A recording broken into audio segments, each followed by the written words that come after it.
呢個文句詮釋嗰度，即係唯識30頌嘅全句韓清淨老人。咁上次咧講完第8頁，咁我哋上次講咧咩叫唯識？咩叫做唯識？好唔該，講咗啦。唯識首先咩叫識先？就8個識。一切宇宙人生嘅現象都離唔開。老師上次講到第6頁。上次講到第6頁。第6頁，但係跳咗點解？因為我俾咗份嘢大家，嗰份嘢就包咗唯識教㗎，所以呢度就唔需要詳細講啦。嗱，不離8識就叫做唯識。即係話我哋嘅宇宙人生離唔開呢8個識，係嘛？我哋要記住啦，大乘佛教咧喺佛涅槃之後500年啦開始復興，之前咧係小乘嘅天下，小乘流行。咁印度當時太苦啊，啲人咧以修小乘為主，修4聖諦啊、12因緣為主。咁啊，大乘佛教咧大概喺佛滅500年先開始復興。咁復興嗰陣時咧，就咧先出嘅學派咧就係中觀，呢個就係龍樹菩薩啦。呢個龍樹菩薩咧被稱為8宗共祖啊，8大宗派都以佢為祖師。咁佢哋咧信奉強調咧就係大智文殊啦，文殊菩薩係嘛？咁中觀咧主要就係解釋般若經。般若經空嘅道理，咁呢個咧就同大乘佛教定調咯喎。咩叫定調啊？即係決定咗大乘佛教嘅方向。大乘佛教就係話咧，你一定要講空，你唔講空咧就唔符合大乘佛教嘅基本嘅原理。咁呢個空即係咩咧？響同小乘一樣，小乘就唔叫空，就叫無我。呢個我咧大家記得。唔係你我咁簡單，係實體，冇獨立存在，不依眾緣而能獨立存在嘅實體就叫做我，冇實體就叫做空，咁解。唔係乜都冇，我講過好多次，呢個世界咧可以分啲所有嘅事物分成體、相、用3種。呢個係後來天台宗嘅叫法，唯識宗咧就體用，好簡單啫。咁我加個相字方面，大家了解。天台宗就加個相字。咁啊，體就係咩咧？就係即係本質、實質啦。咁呢個本質、實質咧，喺大乘佛教嚟講係空嘅，小乘有一部分人執着嘅有。相咧就係形相、相狀。個形相咧，你不能話佢冇。好似個汽車咁話出邊嘅汽車，佢係豐田豐田嘅 van 仔7人車。我哋成架車會揾唔到一樣東西叫做7人車，揾到一個東西叫豐田，即係揾到咩啊？輪胎啦、引擎啦、梳化啦、玻璃窗啦、標板啦、個鐵架啦、個鋼架啦，淨係成架車拆晒都冇一樣嘢叫豐田汽車，都冇一樣嘢叫7人車，加埋成嚿嘢冚埋咧，就叫做豐田嘅7人車，係咪先？咁所以咧，呢個本質係不存在。係嘛？但係咧個形相存在，佢個車嘅樣喺度，係嘛？咁咧仲有功用、有作用、有作用，係嘛？佢有運載你，正話個車就或者佢用個車去接我翻嚟啊，或者有人揸架車翻嚟啊，咁諸如此類，因為車可以運載我哋目的地，咁所以佢有用。所以我哋要否定小乘以大乘。佢否定嘅就係呢個實體，但係小乘人咧，佢執着有一樣嘢叫極微啊，即係微粒子，即係我哋物理學上嗰個原子、電子、分子，佢哋執着呢樣嘢。大乘連呢樣嘢都破埋，就完全冇執着。好啦，咁所以空呢個係個基本原理，呢個係釋迦牟尼佛嘅3法印嘅諸法無我，諸法無我，簡單啲講就係一個字空字為嘅，更簡潔。空就係從透徹啲無我先分析出嚟嘅，逐漸拆到最後睇唔到個有永恆不變嘅本質。空就係滲透性嘅，一眼望就睇穿佢，有咁嘅味道。咁所以咧到後來啊，但係空嘅壞處就空過咗頭，空到咧啲叫末流啊，末流即係咩啊？即係嗰啲唔長進嘅子孫，係嘛？即係好似一個家庭咁，北京同仁堂啊，或者乜嘢啊，咩香港、中國啲咁大嘅嗰啲企業啊咁啊第一代好，第二代都維持到，第三代就越嚟越差。咁嗰個地方咧，嗰企業就破產啦，唔振作啦，甚至倒閉啦，係咪先？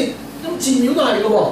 咁第一代創業嘅祖先好好嘅，咁後代如果有啲唔勤奮、唔努力修行嘅時候咧，佢又會衰落嘅喎，又少咗信眾嚟啊，少咗人嚟香火啊，諸如此類。咁所以咧，呢個咧就叫末流。末流即係咧，好似啲末代皇帝咁，即係到越即係朝代到越後就越差嘅，最後先會滅亡嘅。咁呢個就係末流啦，係嘛？咁呢末流咧解空咧就解錯咗祖師嘅意思，就以為咧呢個形相同埋作用都冇，乜都空晒。咁呢個壞處就好大件事啦，就話咧你空到最後咧連因果都空，因果都冇嘅。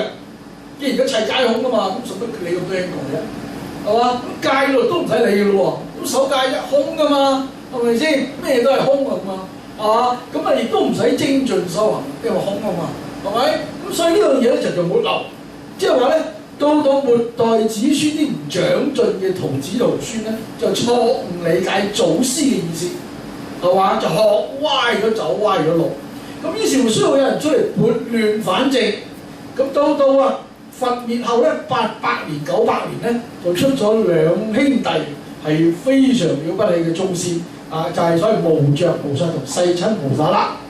咁無著菩薩同世親菩薩咧，佢哋咧就係咧就呢個叫無著，梵文叫阿僧卡，另外一位叫世親華素班度。呢兩位咧就西方嘅學者啊，啲外國人都好敬重。今次我哋慈宗青年文化節啦，我請咗兩位教授，維也納大學嘅教授嚟講《心經》，佢攞咗西藏文嘅西藏文專家，25號嗰啲佢講咗1個鐘頭，我俾咗9000蚊演講費佢，佢冇要求幾多，但我好敬重佢，係嘛？咁佢飛機票佢我俾咗800蚊歐羅嘅，800蚊歐羅真係似成萬蚊港紙嘅。咁佢住咗好多日，但係呢啲外國人真係了不起。佢咧到啲四川離眾佛學院啊、峨眉山佛學啲人講解交流嗰陣時咧，佢哋呢班老外聽唔明嘅，但係佢坐喺度，全場坐喺度，表示尊敬。中國人我聽唔明，我肯定走人啦！你明唔明啊？坐喺度觀賞咩？係咪先？但係嗰啲人好嘢，佢收得你嘅錢，呢個坐足喺度。嗰個係一個叫壽瓦羅教授。德里大學印度人好高好有型嘅，哇！呢你睇睇佢就可能諗到以前釋迦牟尼嗰啲都好靚仔嘅，應該好氣宇軒昂嘅嗰啲釋家族嘅。咁咧佢又嚟，佢又講梵文嘅原典起沙族，佢又講華素班，佢研究世親嘅專家。呢兩位學者都好，由頭嚟到尾啊，佢先走，係嘛？即係佢又俾得錢佢咁咧就。佢咧無著同世親呢兩位係西方人好敬重，佢哋開口埋口就華素班度呢個係大學問家嚟即係有啲好似中國孔子孟子嘅關係，嗰啲差唔多，但係佢係兩兄弟嚟。咁呢兩位人物嘅出現咧，尤其是阿僧卡咧，佢跟咗好多印度嗰啲禪師嗰啲所謂瑜伽師修仲好多咧嗰啲關於唯識嘅學術經典弘揚起嚟，佢自己修禪定修得好好。據說咧，一般嘅説法就係佢同龍樹菩薩兩個都係慧燈初地嘅菩薩。慧燈初地啊，同中國嗰啲禪宗嘅開悟已經爭好遠。禪宗嘅開悟就好多時係好多人研究都話初地都未入。嗱，邊個講得最清楚就係夢參老和尚。夢參老和尚喺網上有一篇嘢，佢話咧所以明心見性唔係成佛，同成佛仲係爭好遠。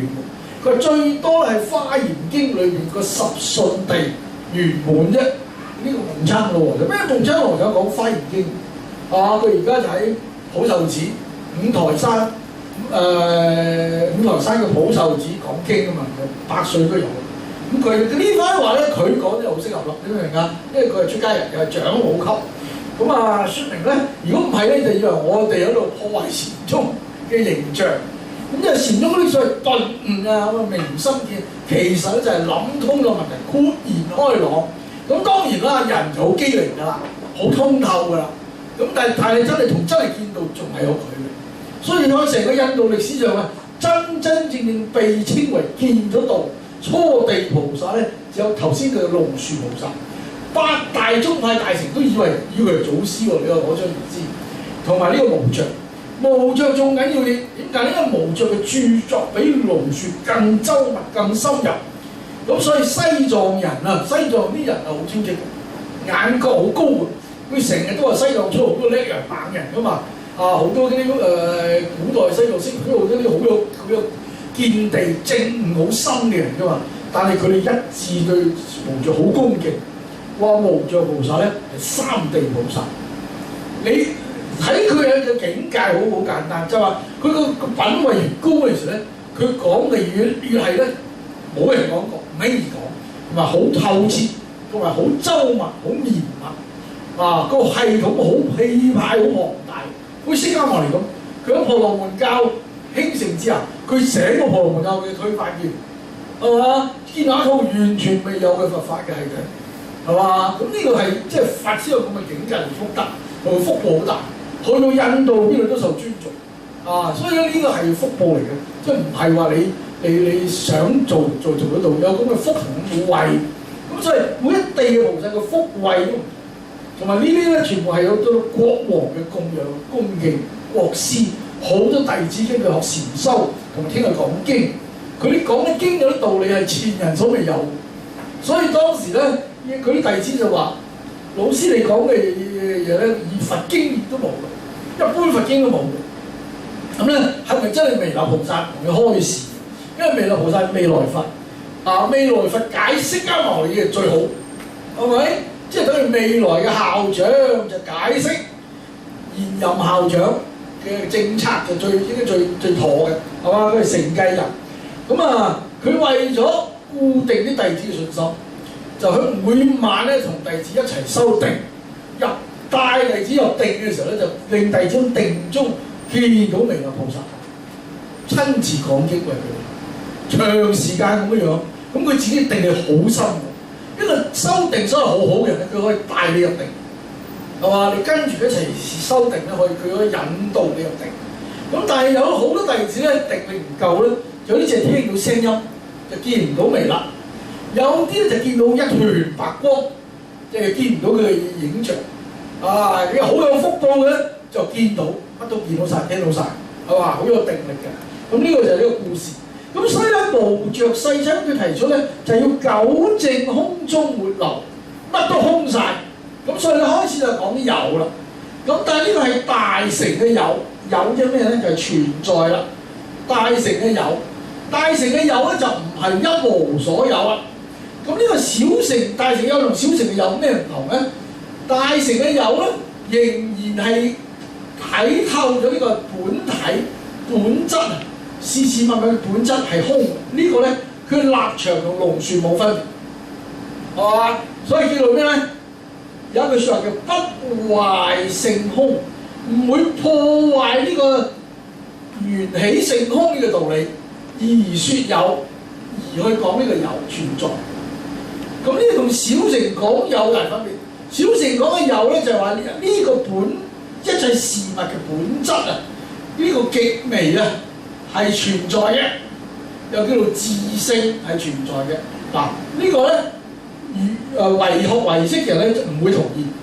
學唯識嘅人咧，所謂瑜伽行派咧係同龍樹嘅中觀學派立場一致，全部都係否定有一切世間嘅事物。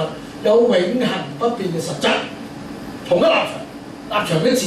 但係咧，空中咧，即係龍樹嘅徒有啲徒子徒孫誤解咗祖師意思咧，就否定呢個形相同埋呢個功用。佢哋睇唔清楚呢樣嘢嘅存在同呢樣嘢嘅重要性。我哋嘅唯識學派或者叫印度叫瑜伽行派咧，就特別強調呢個用。呢個用，因為如果冇用啊，就唔能夠普度眾生。呢個用就係功用。我哋個身體冇個永恆不變嘅實體叫張三叫李四，但係啲身體好有用，好似個車咁好有用。冇車你就去唔到接我翻嚟，係嘛？或者一陣講完學你就算唔係坐自己車位，坐的士、坐公共車都係車，係嘛？除非你屋企近，走路可以到。咁所以咧呢個功用好緊要，凡係一個功用好緊要。就算你冇一個永恆不變嘅實體叫靈魂，叫張三，叫李四，但係你嘅身體係有用。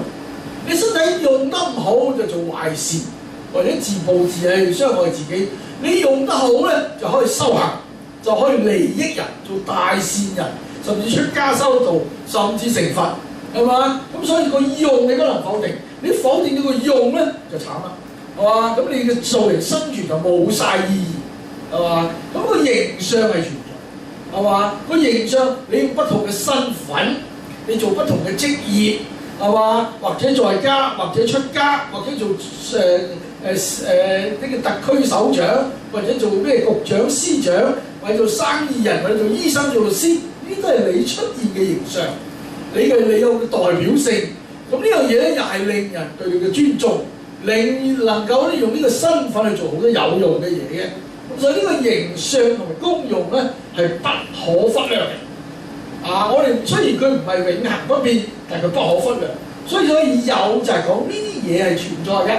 唔係唔存在嘅，但係有個永恆不變嘅實質，你作為你嘅自我呢樣嘢要否定，呢個同龍樹係冇分別。其實龍樹講唔講呢啲咧都講，但係佢講嘅咧就輕啲，係嘛？佢唔係咁強調。佢講咩啊？叫性空幻有，一切事物嘅本質都係空嘅，係幻有。呢個幻有咧就咩咧？就係好似電影咁。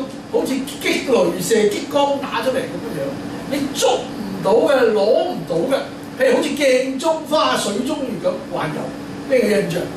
但係我哋唯識咧，到唯識講，到瑜伽行派講嘅時候就穩陣啲啦，強調假有，假同幻咧係有 lift 嘅，係咪？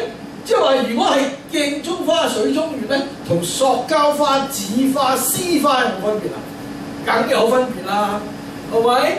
如果你跳牆度或者個佛前面攞紙畫朵花，同你真係有啲一個紙花，或者係假塑膠花，或者係嗰啲絲絹做嘅花，個效果都唔同啦，係咪？你畫幅畫同真係有條假花，咁當然真花就更好，係咪先？所以假同幻咧有程度上分別嘅。唔好以為冇分別，好多人就假同幻咧都係同一樣嘢。我就好中意舉呢個例子，鏡中花、水中月，同埋啲塑膠花、假花，同埋真嘅花。真嘅花嚴格嚟講都係假嘅，係咪？就係最高嘅佛法都係假嘅。但係新鮮嘅花就比起嗰啲塑膠花又真好多咯喎。塑膠花比啲鏡中花、水中月又真啲咯，明唔明啊？所以呢個世界就係咁樣睇嘅。就算係假都有唔同層次嘅假，唔係假晒嘅，即係假唔晒，一定係作用一個功能嘅。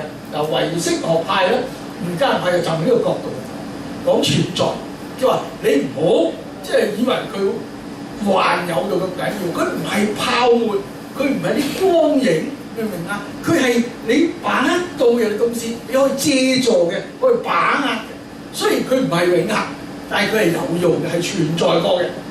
係有乜相對地存在嘅，用呢個角度，咁呢樣嘢咧就真，即係點解大家做嘢又好渣唔會咧乜都講空乜都放棄或者頹廢唔積極，係嘛？咁呢樣嘢就係唯識學派好大嘅。佢呢個就係佢受到《華嚴經》嘅影響，又受咗呢個《般若經》嘅影響。般若經講空，所以唯識嘅立場仍係空，但係《華嚴經》講菩薩道。講實地菩薩，所以佢所謂嘅實修腳踏實地嘅，所以佢要講有。如果唔係嘅時候咧，仲行菩薩道就冇意義。你要覺得有眾生喺呢度，雖然你冇執着。如果話睇嗰啲眾生如幻如化嘅意思係咩咧？即係話你唔好執着同眾生一齊咁樣嘅感受。佢哋苦你唔好苦埋一份，佢哋悲唔好悲埋一份，佢哋喊你唔好喊埋一份。你明唔明啊？你要用超脫嘅心情去幫佢，咁要幫到佢嘅。唔係大家攬住一齊喊，咁有咩用啫？你點幫到人啫？係咪？你咁超脱心情，所以視佢哋受苦呢種嘅如幻如化。但係你唔好當佢不存在，不存在你就唔理啦，走人啦，話知佢啦。呢啲人都唔存在，我唔使幫啦，唔使道啦。你要覺得佢存在，明唔明啊？覺得佢存在，但係又唔係永恆不變嘅存在。呢個有啲同時啊，對於佢受苦度，你唔會同佢一齊苦。但係你有某一程度，你有感同身受，唔想佢哋苦，係嘛？你會設身處地，如果我咁苦係點咧？雖然我唔會下埋一份，而家唔會苦埋一份，但係我會想像，如果我好似咁痛苦嘅，我會點？咁你又感同身受咯喎，所以你覺得佢存在先得㗎，你唔覺得佢唔存在你就唔理佢啦，話知佢啦，走人算數啦。你要覺得佢存在，雖然佢苦唔到你，但係你可以體會到佢點苦法。我呢個好高境界喎，係咪先？係嘛？咁其實你要救佢，就好似你做醫生咁，呢個病人不存在，咁你就醫佢，係嘛？要睇呢個嘢，哇！呢個病即係佢係好嚴重，我要設法子醫好佢為止，係嘛？你都會有呢種嘅心態，你先會努力去醫病人㗎。咁所以呢個咧就好多人唔明點解要學唯識，點解你先會出現唯識，而成咗咁大嘅學派。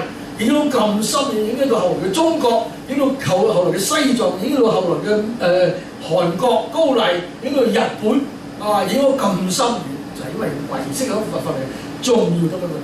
佢既講空，佢就又令佢唔放棄有，呢個係最高難度嘅學問嚟，係嘛？淨係講一邊容易啊，執埋一邊容易喎，係咪？但係你兩邊都講喎，又講得有條有理喎，又要飛又。會令到你咧係走落去嗰個叫非空非有，又唔會偏空又唔偏有喎。咁呢個先係最難度最高，係最有技巧嘅辦法。咁咧傳承翻嚟嘅呢個就係玄奘法師，將呢套嘢傳翻嚟。所以咧講到咁就呢個有點有法咧，呢個有咧就要跳出小乘，就用8個識。呢個8個識就係話所有嘅存在呢個有係你嘅心識所呈現，係心識8識所呈現嘅。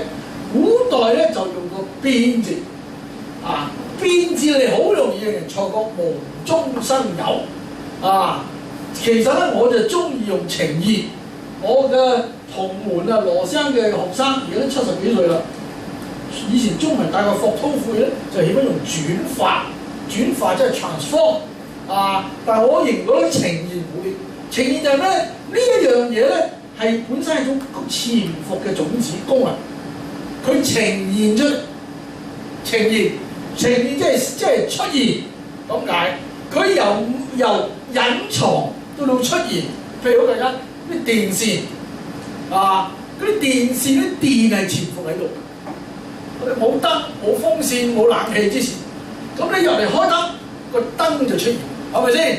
係嘛？你唔可以話佢電轉化成個燈光，咁我好拗口嘅，仲話講得唔清楚。跟住個冷氣就出現啦，個冷氣本身存在嘅，係咪？不過你冇電去發動佢激發個雪種嘅冷氣就唔出嚟咁解啫，係嘛？咁如此類推，成個啲電線嗰啲電係存在，但係你個開關唔開咧，佢就唔出現。所以呢個呈現即係出現，由隱藏潛伏到佢出現為止，係嘛？咁我中意用呢個。咁即係話所有嘅呢個世界上好多萬事萬物都係嗰種能量功能嘅狀態。呢個功能咧就譬如成種子，種子唔係真係一粒粒嗰啲種子，係一種功能，潛伏嘅功能，有能力，係嘛？即係好簡單。你有我哋中國人，雖然係中國人，我哋有學英文嘅能力，但係你自細個環境冇得你學英文咧，你就冇機會。咁我媽媽到60歲先移民去加拿大，而家我媽媽90歲出頭啦。咁佢去到加拿大咧，咁佢坐完若干年做啲若干年移民之後咧，佢60-70年未學過英文喎，佢喺加拿大竟然學英文喎。學係咁邊都講咗幾句喎，咁仲話佢可以考試喎，你明唔明啊？個移民官個法官要考試係咁以下嘅喎，先俾個加拿大籍你嘅喎，咁佢竟然掂咗，咁可能而家又唔記得晒呢件事係嘛？而家90幾歲，咁但係問題就係話，即係證明你有呢個潛能，你學得到英文，係嘛？你唔係唔掂嘅。正如我正話同個法師食飯嚟講，我話香港有個比丘嚟，佢曉雲法師，書法同畫好叻，廣東人嚟㗎，佢國語唔掂嘅。佢79歲，台灣政府教育部請佢台灣辦大學，佢竟然掂喎去到，佢又想去台灣又籌款又呢樣嗰樣，到90幾歲先過身喎，辦咗一間叫華梵大學，係台灣歷史上唯一嘅第一間。後來佛光山都係後來㗎，佢仲叻過星雲法師呢個比丘尼，佢辦咗歷史上人類嘅成個中國歷史上第一間大學，兼喺台灣呢度華梵大學。今次我哋青年文化節，佢位畫家嚟，學生嚟。畫咗好多畫，參加啲佛像啊、書法啊咁，所以你好奇怪，即係我哋人有好多功能，啲功能即係潛力或者叫潛質，你唔想辦法，你冇呢個意願，或者你冇遇到個環境，你就冇辦法引發佢出嚟。所以呢個引發呈現就佢未出現啫，唔代表佢冇，明唔明啊？如果你話變咧，好似冇嘅，本來係冇嘅。變佢出嚟，變你法變出嚟，我就唔係好中意用舊底個變字，係嘛？梵文都唔係咁嘅意思。咁啊，霍土會呢種咩譯叫轉化？日本人有啲人中意叫轉化，我哋中意叫顯現或者呈現顯現。其實佛經上原來原裝佛應該係顯現呢兩字，所以最早嘅真諦法師佢哋咧，佢哋個譯為式叫顯色論，顯色將呢樣嘢顯出嚟啊！佢本來係潛伏嘅種子嘅功能顯現出嚟。啊，呈現顯現呢個，我覺得呢個應該好，係嘛？咁所以咧，大家，所以呢個只不過要講唯識就係咁解，就話呢一個咧，佢冇嘅實質，佢不過係功能嚟嘅啫。功能當然亦都唔係真實嘅，啊，冇呢個形象，呢個功能咧都係顯現出嚟嘅。咁你就唔會執着，你唔會執着呢個表面嘅實體，係嘛？你做一樣能力，一種功能顯現嘅啫，係嘛？咁樣講空咧就善巧好多。係嘛？唔會乜都冇，係嘛？你明明嗰樣嘢存在，又合乎科學，又令到你唔會惡取